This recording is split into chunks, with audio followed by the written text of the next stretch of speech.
Bonjour mes amis d'amour, j'espère que vous vous portez bien dans votre cœur et à la maison, dans votre environnement. Ici, il fait beau, il fait chaud, ça fait du bien. Alors, aujourd'hui, c'est la guidance dont je vous avais parlé dans ma dernière vidéo. Et en passant, je dois vous dire, sur la dernière vidéo, vous savez que je les ai faites sur... je peux même pas prononcer le mot, parce que j'ai été ramassée. Oui, oui. YouTube m'a envoyé sur courriel me disant que j'avais défié les règles un petit peu là, au niveau là, de ce que j'ai le droit de parler ou non. Alors, le dernier sujet, ceux qui ont vu savent, ceux qui ont écouté ma guidance le savent. Alors, j'ai été un peu réprimandée. Je ne peux même plus recevoir des alertes quand vous m'envoyez des messages. Je dois venir voir sur la vidéo si vous m'avez écrit. Et je ne sais pas à quel point ils ont freiné mon compte. Peut-être que je vais... je sais pas qu'est-ce que ça va faire, mais j'ai confiance que ça va être rétabli par la vérité, par la lumière. Mais bref, dans cette vidéo-là, je vous parlais que j'avais fait une guidance pour quelqu'un, une jeune femme, et c'est une guidance qui m'a demandé 12 pages dans mon cahier, ce qui donne à peu près 1, 2, 3, 4 pages sur des formats papier comme ça. Mais c'est long, alors je ne sais pas si je vais vous la dire complètement ou ça va faire plusieurs vidéos. Je vais la nommer comme si c'était à mon nom, comme si c'était pour moi. Mais la jeune femme se demandait, elle avait l'impression qu'il y avait tout le temps quelque chose de grave qui était pour arriver. C'est une situation qui arrive à beaucoup de gens, donc ça peut vous parler aussi. Elle sentait plus vraiment l'énergie de vie, comme si elle sentait qu'elle était arrivée au bout de sa vie. Et ça, c'était la première question. Alors, on va commencer par la première question. Ils ont répondu, dans un corps, il n'y a pas de vie. La vie est de l'esprit et le corps en est une projection à l'étape où l'humain se situe. Sans cette projection, il ne saurait pas qu'il existe. Alors, sans la projection de notre corps, semble-t-il ici, on ne saurait pas qu'on existe. On a besoin d'un corps pour savoir qu'on existe alors qu'on est tout. On est l'esprit. Mais je parle pas qu'on. Je parle ici, dans l'illusion. On a ce besoin-là. C'est pas une réalité. Ce qui est bien triste et met un voile sur la vérité et sur un monde entier ignoré. Effectivement. L'esprit ne dépend nullement du corps, mais le corps dépend de l'esprit. Alors, où se situe la vérité? Où se situe la vie? Nous disons, peu importe ce qu'il arrive au corps, ta vie n'en dépend pas. Cependant, dans le film qui vous est propre en ce monde, en faire un bon usage, il se doit. Parce que tu crois que ton corps est attaqué, tu crois en lui et tu crois en cet énoncé, en cette croyance qui n'est que croyance. Ce qu'ils veulent dire, c'est que dans ce monde-ci, on se pense attaqué. On se pense vulnérable. Ben oui, on pense que il peut nous arriver des choses graves. On pense que quand quelqu'un nous dit quelque chose, c'est une offense. Alors, dès ce moment-là, qu'on se croit vulnérable et attaqué, on se rend vulnérable et attaquable. Mais on ne l'est pas en réalité.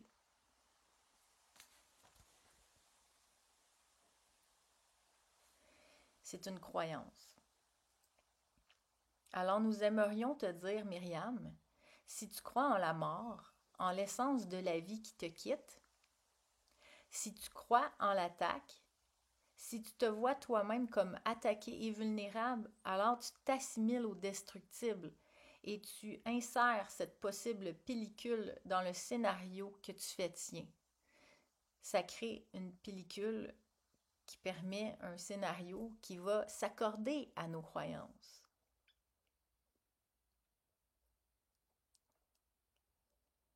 Ça va s'équilibrer à ce qu'on croit, à ce qu'on projette. Si tu crois que tu peux être soumise et atteinte par les lois de l'ego, d'un ego si minuscule et insignifiant tel que infinitésimal n'est point un adjectif à sa mesure, alors tu dors dans ces limbes et tu t'es laissé berner par ces ombres. Si tu crois que tu peux être soumise ou atteint par les lois de l'ego, alors que c'est tellement insignifiant et minuscule, c'est que tu t'es laissé berner par les ombres. Nous ne disons pas qu'il n'y a pas de souffrance en ce monde. Nous disons qu'elle n'existe pas.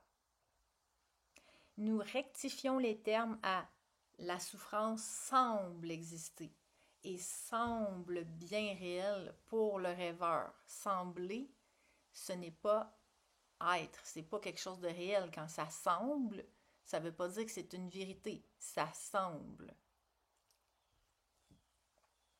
Ta véritable identité, et ça c'est vraiment important de bien l'écouter, l'entendre et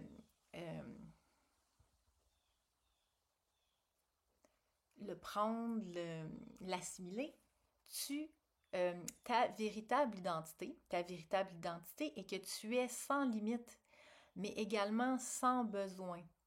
Autrement, tu serais limité. Du moment où on a des besoins, c'est qu'on a des limites. Je ne sais pas si c'est saisi ça, mais quand on a des besoins, on n'est pas comblé. Il y a une imperfection là-dedans. Il y a une limite.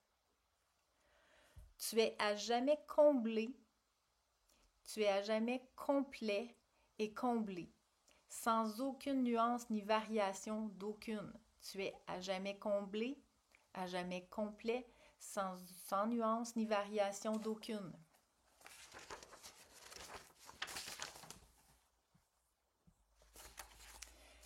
Vois ton corps comme ton palais, comme ta croyance, et tu seras assimilé à cette petitesse, à sa petitesse. Oui, parce que, on l'a dit, c'est l'esprit qui est tout, pas le corps. Le corps qui est juste une projection et euh, qui démontre la vulnérabilité, parce que c'est un tableau, c'est une symbolique de comment on se sent vulnérable. Parce que le corps, il est vulnérable, il est fragile. On s'entend que c'est facile de tomber malade ou d'être blessé ou quelque chose comme ça.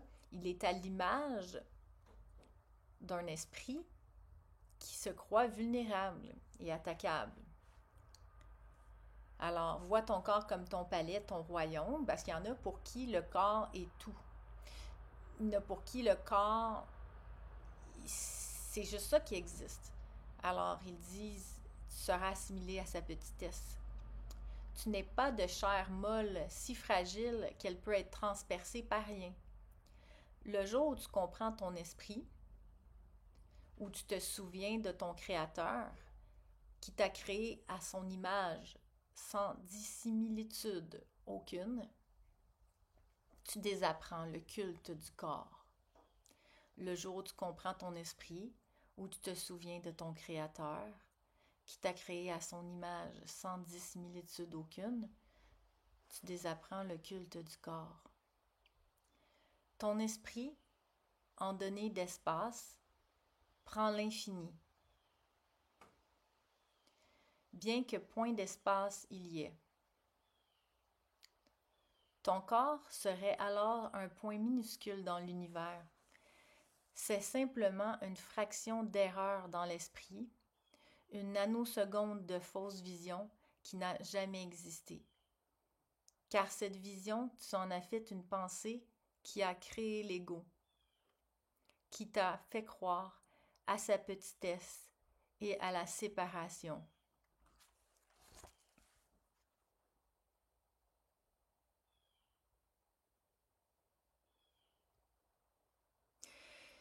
Je fais des pauses souvent parce que c'est pas des données simples à comprendre. Et c'est des mots et des textes qui sont choisis et qui pénètrent, je suis convaincue, c'est vraiment, ça parle à l'esprit en vous qui est le grand soi. Ça parle à vos vibrations, ça vient amener un enseignement à quelque chose de plus grand que l'encéphale, dans le sens plus grand que simplement toucher le cerveau. Le cerveau va lire ça, peut ne pas comprendre, surtout si vous n'êtes pas familiarisé avec ces enseignements-là, mais c'est pas une chose qui est importante, c'est de juste écouter et il y a quelque chose qui se passe en écoutant, même si vous ne compreniez pas tout maintenant, mais je fais quand même des pauses pour que ça soit bien ancré.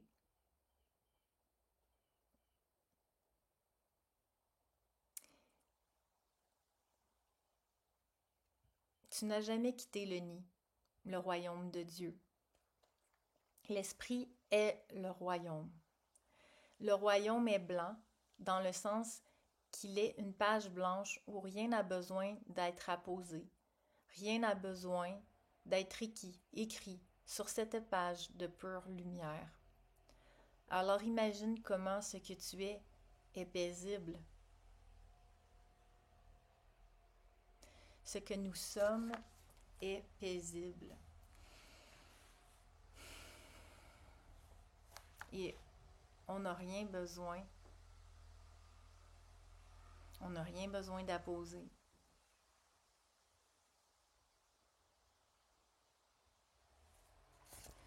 Tu es éternellement heureuse ou heureux.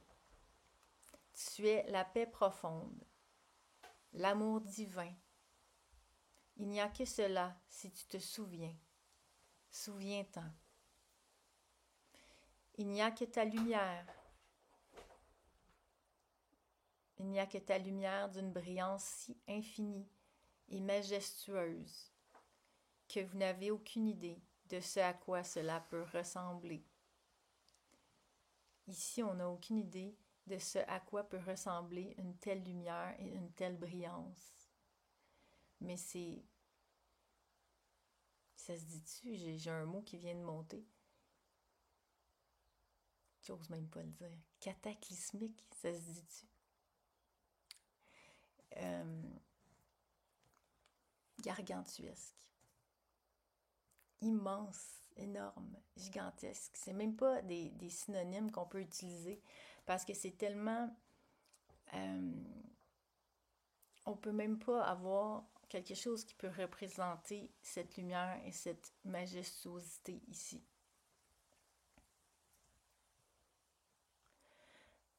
L'amour dans ce tout vous est complètement inconnu, dans l'état d'oubli dans lequel vous semblez vous trouver. Mais vous n'êtes pas dans l'oubli, seule votre croyance l'est. Alors la lumière et l'amour vous attendent au chaud à l'intérieur. La lumière et l'amour nous attendent au chaud à l'intérieur. Myriam, nous aimerions te dire que ton choix, ta vision sur toi-même, peuvent être révisés dès maintenant. Ne t'assimile pas au destructible. Car ceci n'est qu'une pensée, et les pensées n'existent que dans le rêve. Et c'est le rêve qui semble créer ton film de corps. L'avatar que tu as fait tien dans l'insanité d'un monde qui ne tend que vers la mort. Tu n'es pas cela, alors ne vois pas cela. Le rêve, tu as le choix de le regarder et d'y participer, ou de l'observer et de le maîtriser. Pour ceux qui me suivent depuis le début, vous vous rappelez peut-être de la phrase que j'adore, qui avait apporté, qui disait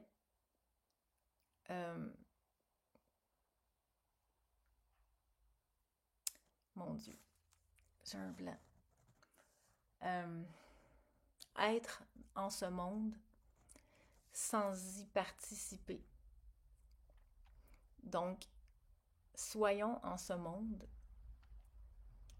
On peut se mouvoir en ce monde sans y participer. C'est possible. Et qu'est-ce que ça fait quand on ne participe pas à quelque chose? C'est... J'ai laissé mon téléphone ici, ça fait bip bip. Qu'est-ce que ça fait? Eh bien, ça fait que la game est terminée. Le spectacle est fini. Il n'y en a plus de spectacle. Le film s'arrête. Alors, on peut ne pas donner vie à ce qui se passe ici en ne participant pas. Comment on fait ça? On ne réagit pas. Comme hier, j'ai fait un dégât. Ça m'arrive souvent d'échapper des choses. Puis, ça va m'arriver d'être très en colère. Puis hier, j'ai ressenti absolument rien. J'ai ramassé avec calme et j'ai gardé ce moment paisible. J'ai pas participé à ça. J'ai pas nourri personne avec mes énergies. J'ai pas nourri négativement ce monde. Et je l'ai pas alimenté. Je lui ai pas donné force de vie. Et ça se fait dans tout ce qu'on a. On peut être dans les relations. Quelqu'un, on se sent vulnérable dans telle chose. On peut revisiter nos pensées, notre scénario. Et on peut ne pas réagir et simplement observer d'en haut.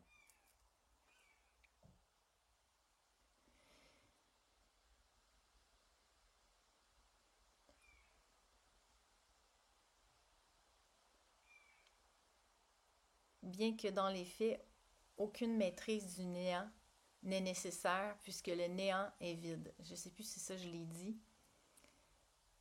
Parce qu'ils disent le rêve, tu as le choix de le regarder, d'y participer ou de l'observer, de le maîtriser. Bien que dans les faits, aucune maîtrise du néant n'est nécessaire puisque le néant est vide.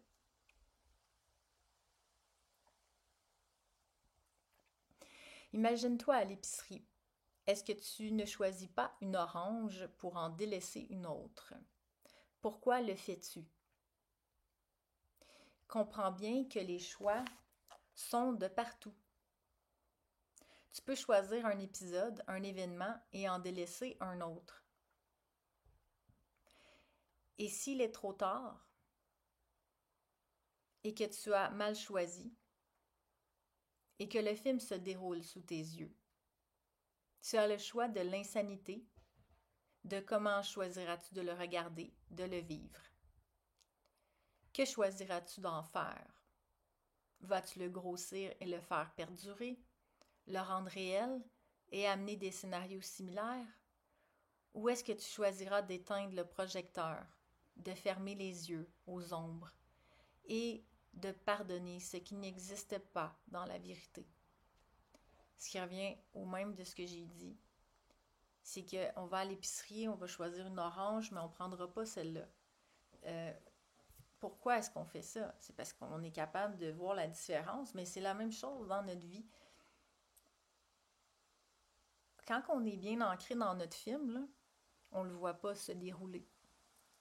On n'est pas présent à ce qui se passe et on va souvent mal choisir notre réaction.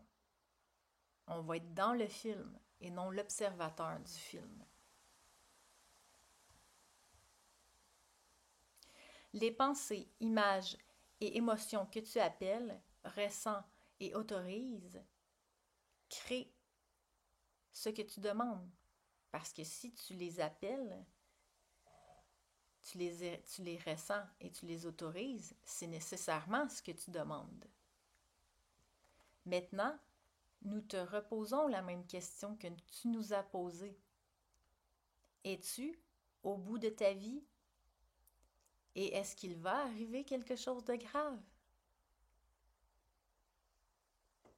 Sachant tout ce qui a été nommé ici, est-ce que Myriam est au bout de sa vie et est-ce qu'il va arriver quelque chose de grave?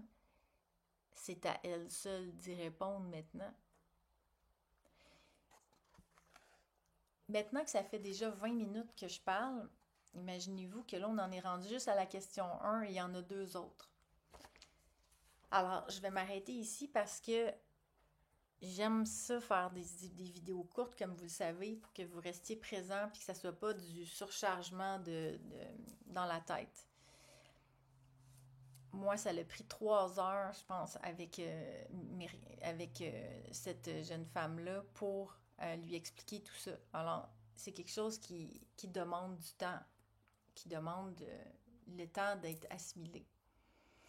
Alors, je vais vous laisser là-dessus. Je vais attendre vos commentaires que j'adore vous lire comme d'habitude. Et n'hésitez pas à partager, surtout à liker si vous voulez. Ça me fait vraiment plaisir. Puis j'aimerais ça qu'il y ait plus de gens qui puissent profiter de ces enseignements-là qui m'apaisent énormément. Et c'est comme ça, je pense aussi qu'on va éveiller d'autres gens. C'est quand on partage ce bonheur-là, ce calme-là que ça nous apporte, mais on touche d'autres personnes. Alors, c'est une roue qui tourne, qui amène plein de gens à être dans la lumière. Voilà, j'espère que vous avez aimé. Je vous embrasse, je vous aime. Prenez soin de vous.